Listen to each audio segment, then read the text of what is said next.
আজকে নিজ হাতে ফ্রেন্ডদের জন্য নুডলস রান্না করলাম। রান্না করতে গিয়ে আমার সাথে কি কি হলো ভিডিওটা সম্পূর্ণ না দেখলে বুঝতে পারবেন না।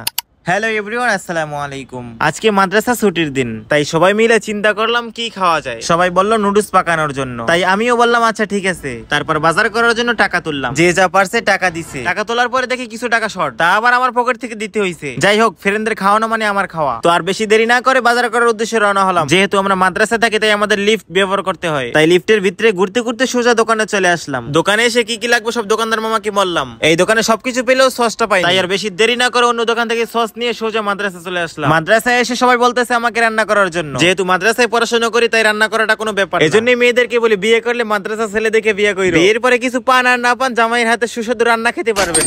ভাই রে ভাই, রান্নার ঘ্রাণে জিভে পানি আগায়া। তাই বেশি দেরি না করে সবাই মিলে খেতে চলে আসলাম। সত্যি বলতে আমার হাতের রান্না আসলেই অনেক টেস্ট। জানি আপনি বিশ্বাস করবেন না, যেহেতু বিশ্বাস করবেন না তাই আপনার দাওয়াত রইলো। যেহেতু আপনাকে দাওয়াত দিয়েছি, আসতে হবে মানে আসতেই হবে। যদি না আসেন আপনারা কিন্তু। আর যাই হোক, ভিডিওটা সম্পূর্ণ দেখার জন্য অসংখ্য অসংখ্য ধন্যবাদ। আসসালামু আলাইকুম, সবাই ভালো থাকবেন।